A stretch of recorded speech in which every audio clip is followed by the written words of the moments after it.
I am in some ways a bit of a human exceptionalist in this area, because I think that language has extraordinary importance, not just in what we're doing now, not just communicatively, but as a cognitive tool, as an organizer of our mind.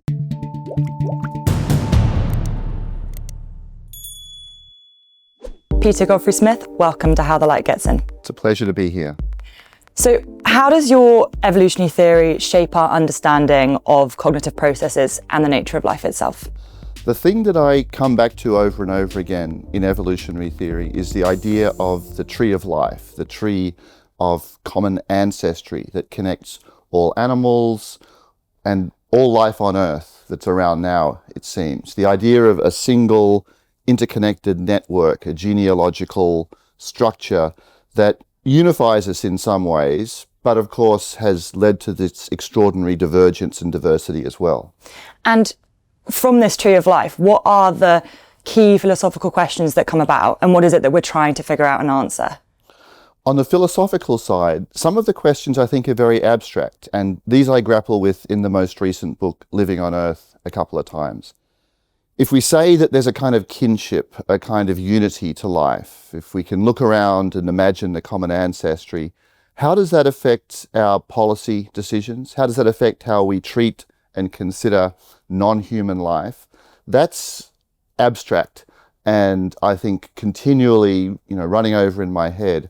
In the first book I wrote in this area, Other Minds, the book was organized around the combination of distance that we have from some animals, the octopus in particular, and the possibility of contact, the possibility of engagement, a real meeting between these distantly related organisms.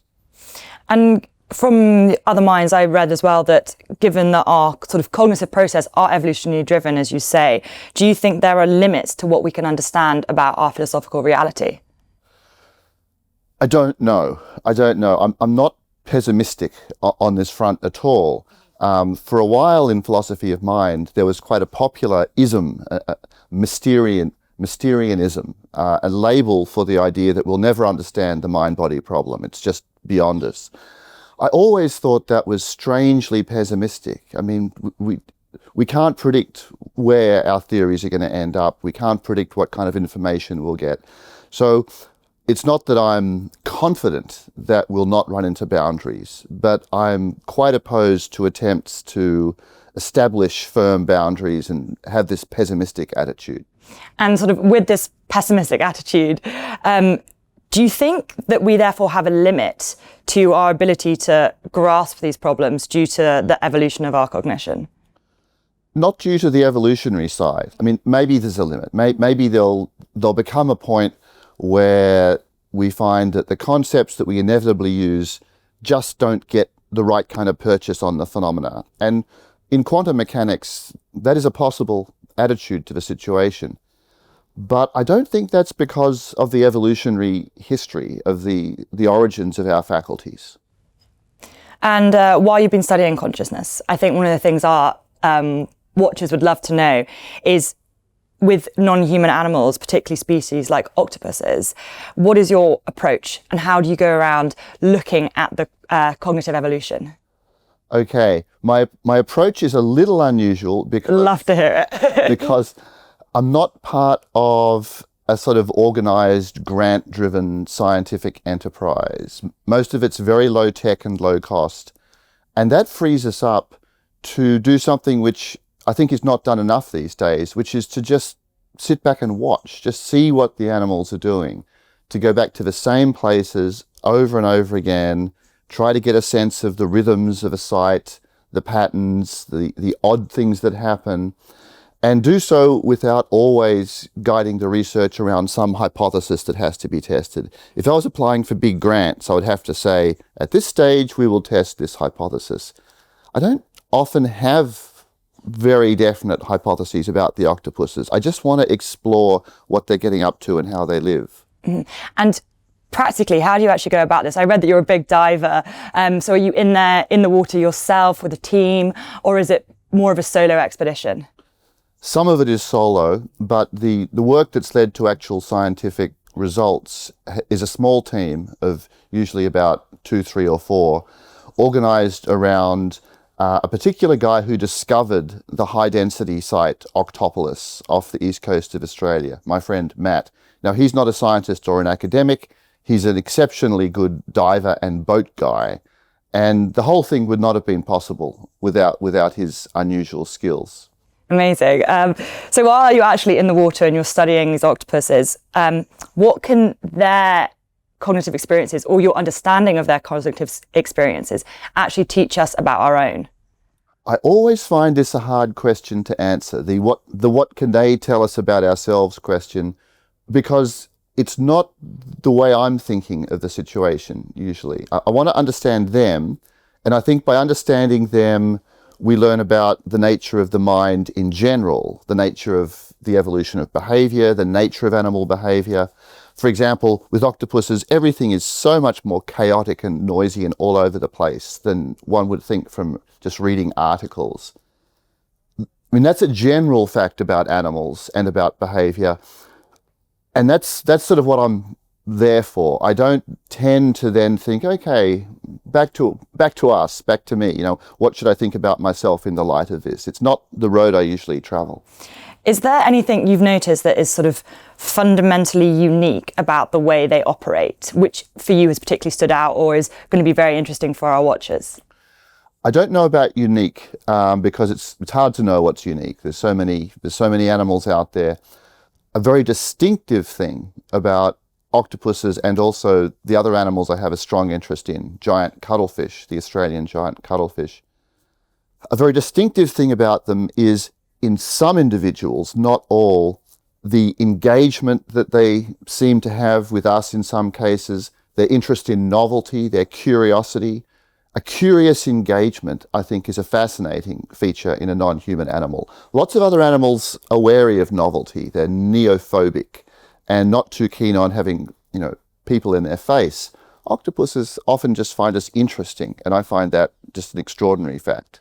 So sort of when you're in the water, they're curious about you as divers and coming up to you and engaging. So, yeah, sometimes. Yeah. Amazing. And so you spoke about having an interest in other animals as well. Do you believe there's sort of a spectrum of consciousness that extends across species? If so, sort of what criteria can we use to just determine whether a species actually has consciousness? I think spectrum's not a bad word. The way, when I talk about this in talks, I often say, look, you should think there's a gradation in a strong sense. It's not just that some animals have the sort of knob turned up higher, but the question, is this animal conscious or not? I think it's not a yes or no question, probably. There are animals like octopuses where I think, yes, in a sort of basic sense, the sense in which consciousness and sentience are more or less treated the same, they very probably are. In the case of gastropods, the group that includes slugs and snails, for example, who are relatives of octopuses, it's not just that we don't know, it's that I think the yes-no question probably doesn't have the resources to handle a case like that very well. Now, the word spectrum or gradation suggests a single dimension, and I don't think it's a single dimension. It's more like a multi-dimensional space-like structure that we should have in mind. But on each dimension, yes, gradation or a spectrum.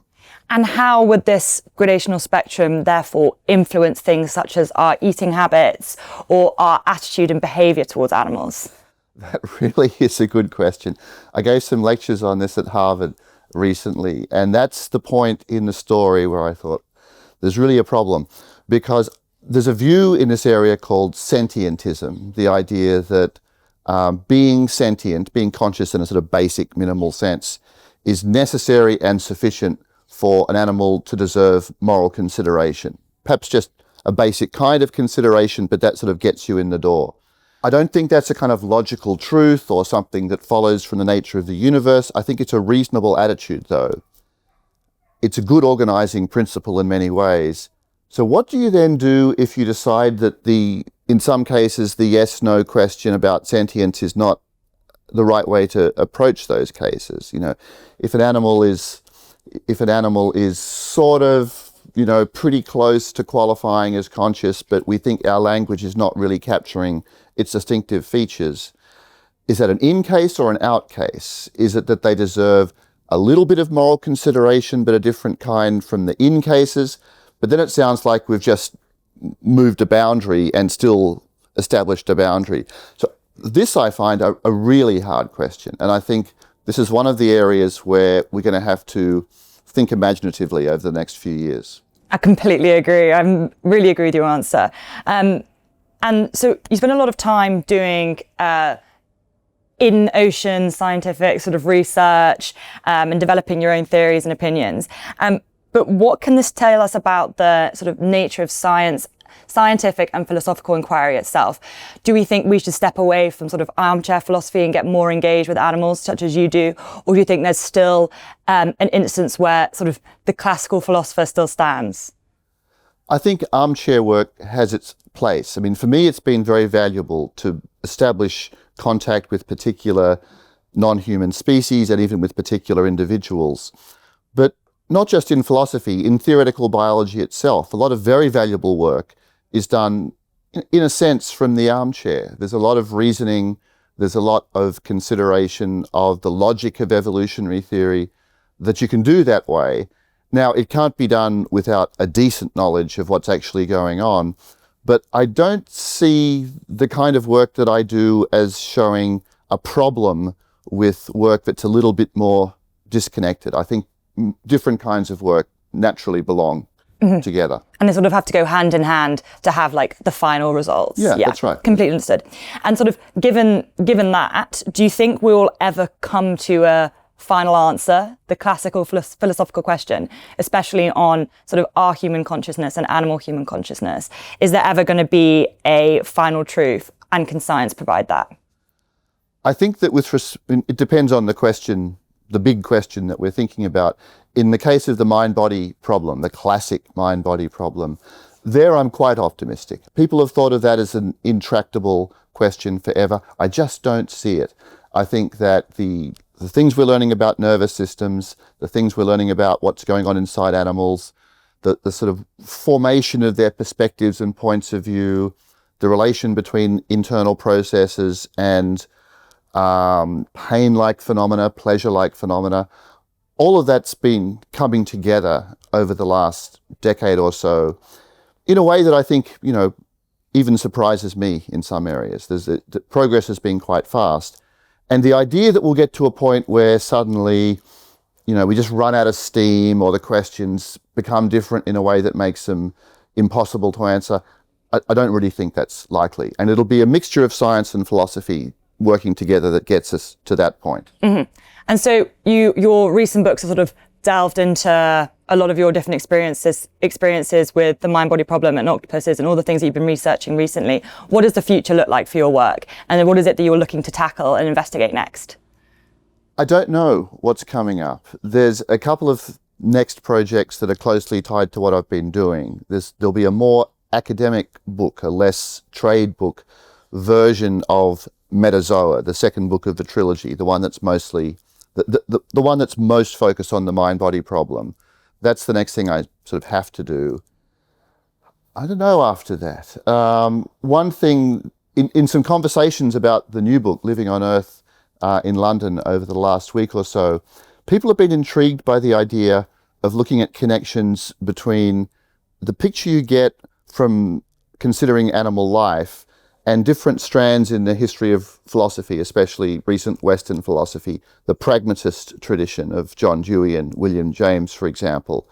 The idea that unifies the pragmatist tradition and the perspective we get from thinking about animals in this way is the primacy of action, the way that we should organize our understanding of cognition, especially in non-humans where the kind of intellectualized side is not comparable to our side with language and theories and the rest. But the idea that the production, the organization, the formation of action has a primacy in thinking about the mind, that's a point of contact between people who were thinking about animals some of the time, but were also thinking, just following the lines that developed in the philosophical tradition, a point of contact with that and with the more biological approach. So touching on that then, is there anything that actually is fundamentally unique about human consciousness that we're not able to use these comparisons with other animals?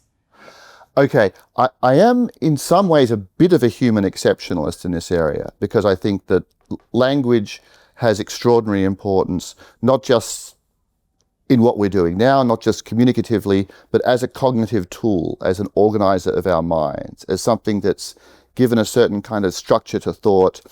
It's this extraordinarily versatile and flexible forum for combining ideas, for considering one thing next to each other, next to another. Now, that can all be explicit and public and verbal, as in this conversation, but it can also be internal.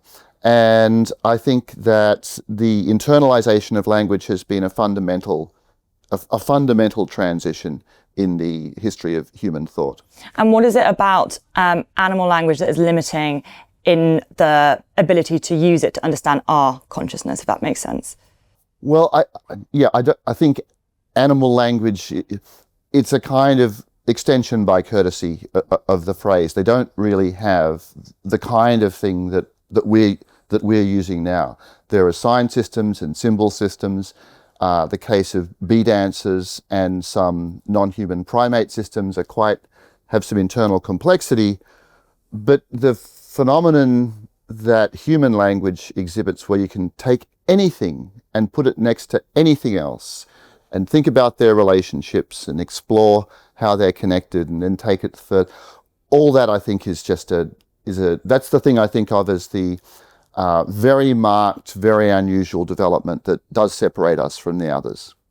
Could you actually give us an example of some of your work when you've been diving and what's really stood out to you as a memorable moment? I listened to a podcast recently, I can't remember the podcast it was on, but you spoke about being when you were diving and some of the interesting things that you experienced with octopuses, and if there's actually an example you can give us which displays some of their behaviour and how that's actually influenced your work.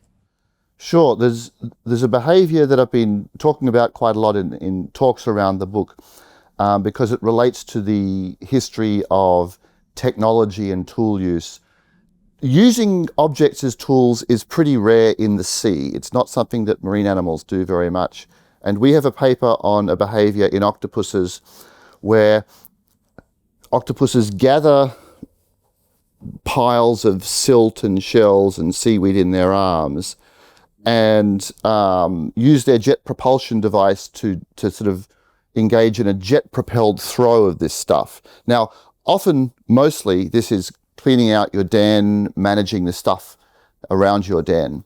But sometimes they throw stuff and hit each other. And we've spent a lot of time trying to work out if that's deliberate. I think it sometimes is deliberate. I think it has a kind of role in personal space management, in some mating-related behaviours where it's often females who pick up stuff and throw it at males. That's what we've seen much more often. And it's so intriguing to work out whether that is a kind of intentional use of a projectile. That's a behaviour I think about still a lot. Do you notice any behaviour between the octopuses that replicates behaviour within humans? This is a great example with sort of gathering stones and sand within the sea. Is there anything else you've noticed which you could say has a similar sort of relationship to the way that humans operate with each other? Something we've been looking for, not really expecting to find and haven't found, is any kind of collaboration or cooperation or working together. I mean, that would be a really big deal because octopuses are generally so individualistic and asocial, and at our site where you do sometimes see high densities, they still are doing their own thing pretty much. If there were any hints of working together, that would be amazing. I can't say that we have seen it. Or maybe it's something we can look out for the future. Yeah, I would not be surprised if we never see it. What is your key takeaway from your research, and how do you think it's going to impact our future? I don't know if there's a single key takeaway. There's various takeaways that become vivid when one thinks about various questions. In some contexts, I think a big takeaway is just the likely wide distribution of mentality, of experience, all through the living world. I think there's a lot more of it than we have often thought there is. Another takeaway that we emphasized at the beginning of this conversation is the idea of kinship and connectedness across animal life in particular, but all of life. in other contexts, I think that looms large as something to think hard about. So I think there's a couple of things that become salient in different contexts. Amazing. Thank you very much. Thank you. It was a pleasure.